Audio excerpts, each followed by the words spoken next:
seperti ini agar kemudian kita mengetahui jejak artefaktual semacam-macam untuk studi semacam-macam untuk pembelajaran dan studi ini. Kita sudah diizinkan oleh warga setempat tadi. Kita membuka. Jadi di sini ya, netizen biar tahu ya. Jadi di sini memang ada jejak artefaktual yang sangat penting ya. Jadi semacam tugu batu atau jaya stamba. Guys, jangan lupa like, subscribe, dan komen ya kan.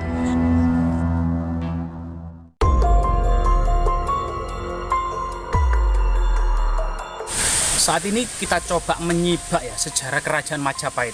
Konon katanya pada awal abad ke-15 Masehi, pelayaran Muhammad Chengho bersama Mahmuan banyak kemudian meninggalkan catatan-catatan, termasuk kemudian legenda-legenda dan cerita-cerita yang ada di masyarakat. Di Punden Keramat ini, konon katanya ini makam Mbah Dompu Awan. Mbah Dompu Awan ini merupakan nakoda dari Laksamana Chengho. Coba kita telisik ya jejak-jejak kekunoan serta artefaktual serta mengungkap legenda-legenda yang ada di tengah-tengah masyarakat. Nah, di sini memang ada dua pohon beringin kembar.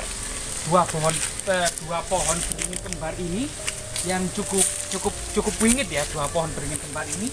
Nah, ini masih disakralkan oleh masyarakat ya. Misalnya seperti ini banyak kemudian perdupaan yang ada di area ini ya. Coba kita hormati Mbah Beringin, Mbah Waringin ya. Rahayu, rahayu, rahayu.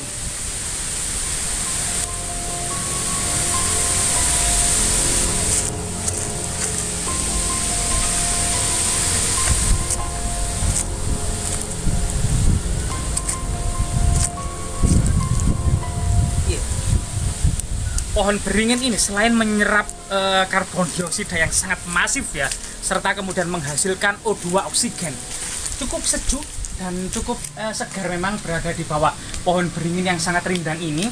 Selain memang pohon beringin ini menyeruak pada masa sejarah itu merupakan pohon pohon kebanggaan kerajaan-kerajaan kuno dalam setiap kemudian jalan-jalan di pinggir-pinggir jalan, di alun-alun, di lapangan-lapangan banyak ditanami pohon beringin sebagai tempat untuk berteduh ya. Bahkan para tanda atau para penjaga paseban itu senantiasa kemudian di bawah pohon beringin karena udaranya sangat sejuk sekali dan segar.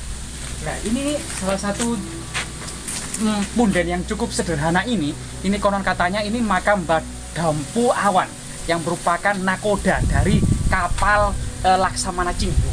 Coba kita telisik ya jejak artefaktual yang lainnya ya. Selain kemudian keberadaan jejak kuno buah beringin raksasa ini yang konon katanya cukup tua ini ya, dan ini merupakan masih dilestarikan. Lah ini di sini ada jejak persajian ya. Coba kita lihat ya, jejak persajian yang ada di sini. Nah, di sini di pinggir saya ini coba ini ada semacam Mbak Ular Naga ini ya. Mbak Ular Naga ini, Mbak, permisi Mbak.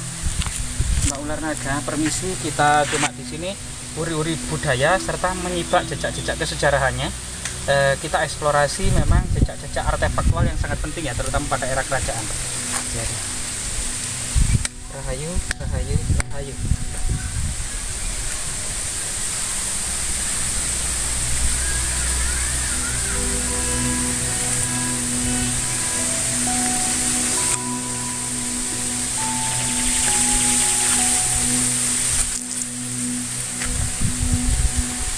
Iya. Jadi di sini ternyata ada semacam penjaga sebelum kemudian memasuki area punden. Penjaganya tadi mempersilahkan kita untuk memasukinya. Dan bahwasanya di dalam punden itu memang adalah dikenal dengan Mbah Dompu Awan ya, yang kemudian menurut cerita legenda masyarakat memang adalah nakoda dari Laksamana Chengho. Coba kita lihat kondisi real artefak yang ada di dalam ya, sehingga kita tahu ya. Ya, terima kasih Mbak kemudian petunjuknya, sehingga kita coba kemudian memasuki area punden di sini. Nah, kita sudah izin dari warga tadi ya untuk kemudian memasuki, memvideo, termasuk kemudian kemungkinan ada artefaktual yang semacam di nisan yang dibungkus kain putih. Kita diizinkan untuk kemudian membuka atau kemudian menjelaskan eksplorasi tentang jejak-jejak kesejarahannya. Jadi rahayu, rahayu, rahayu. Mbah nuwun sewu Mbah, permisi Mbah. Mbah nuwun sewu Mbah, permisi Mbah. Mbah nuwun sewu Mbah, permisi Mbah nggih. Ila hadratin Nabi Mustafa Rasulullah sallallahu alaihi wasallam. Ya, Fatihah.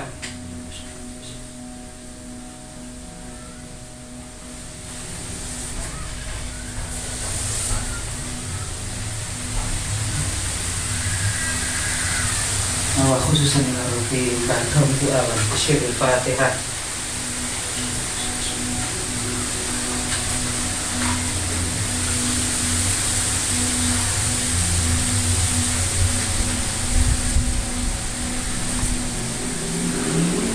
Ya, kita mohon izin ya untuk kemudian membuka kain putih ini agar kemudian kita mengetahui jejak artefaktual semacam-macam untuk studi ya, semacam-macam untuk pembelajaran dan studi ini.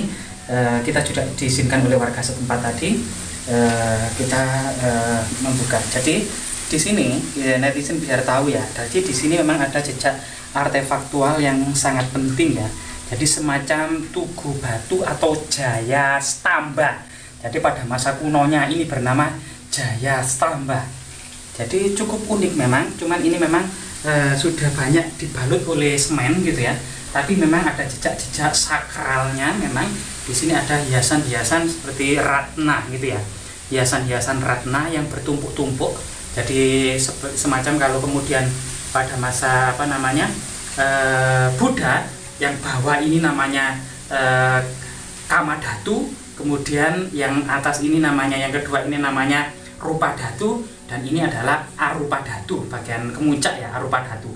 Sedangkan pada masa Hindu dengan filosofi Hindu ini namanya Burloka, ini namanya Buarloka, dan ini adalah Swarloka ya, bagian teratas, bagian tersuci adalah Swarloka. Jadi di sini itu semacam semacam seperti ratna. Jadi ratna ya, yang identik ratna, atau kemudian stupa kalau stupa Buddha, tapi ini ratna ya pada masa Hindu, yaitu Burloka, Buarloka, dan Swarloka. Ini juga bisa disebut Jaya Stamba karena ini diduga ini juga ada yang hilang ya. Ini bagian yang menancap di area yang digunakan untuk ini, bagian yang untuk menancapkan bagian yang ada di atasnya sini. Jadi di sini ada namanya Tugu Jaya Stamba atau Tugu Kemenangan atau Kejayaan ya, Tugu Kemenangan. Bisa jadi ini memang bernama Jaya Stamba atau Tugu Kemenangan. Jadi Mbak, di sini kemudian kita tutup kembali ya. Kita sudah mengetahui kondisi real, kondisi nisan ini memang sangat kuno sekali dan menggunakan artefaktual ya, era Majapahit, diduga era Majapahit atau mungkin era sebelumnya gitu ya. Karena berdasarkan prasasti dekat di sini memang ada prasasti era Singosari, terutama era Kertanegara itu. Jadi menurut legenda yang berkembang di masyarakat gitu ya, menurut legenda yang berkembang di masyarakat adalah ini adalah makam Mbah Dompu Awang. Jadi memang pada masa dinasti Ming yang didirikan oleh Chu Yuanzhang atau Kaisar Chu, atau dalam mata uangnya itu disebut juga Kaisar Hongwu gitu ya. Kaisar Hongwu atau Chu Yuanzhang ini memang diduga seorang Muslim ya, yang mendirikan kemudian sekte Ming, berhasil menggulingkan kekuasaan Mongol dinasti Yuan. Nah itu bisa kemudian dilihat film kuno, film dahulu ya, ada film namanya Pendekar Raja Wali. Nah itu ada Yoko, ada Paman Kue, Kue Cheng gitu ya. Nah itu adalah masa-masa kemudian peralihan dari kemudian dinasti Song ke dinasti Yuan, kemudian beralih ke film Teobogi, itu adalah tergulingnya dinasti Yuan oleh dinasti Ming. Sedangkan permaisuri dari Kaisar Hongwu sendiri atau Chu Yuanzhang Kaisar Chu sendiri itu adalah memang seorang muslimah ya, atau disebut juga Empress Ratu Ma, atau disebut juga permaisuri Ma. Ini memang seorang muslimah. Jadi banyak kemudian para pejabat tinggi dinasti Ming itu juga Muslim. Salah satunya adalah Laksamana Chinghu yang merupakan sahabat karib dari Kaisar Yongle, pengganti dari Chu Yuanzhang ya. Itu kemudian Yongle ini mengirimkan ekspedisi untuk mengarungi samudera ya, mengarungi Asia Timur, Asia Tenggara, Asia Selatan sampai Afrika Timur itu. Tetapi kemudian setelah dinasti Ming ini terhenti ya. Kemudian baru kemudian beberapa ratus tahun kemudian kemudian Columbus berhasil menemukan benua Eropa. Ini sayang disayang ya, sebuah ekspedisi global internasional perdagangan atau Muhibah Cengho ini berhenti. Padahal kemudian ini mengawali kebangkitan Eropa dalam menjelajahi samudra.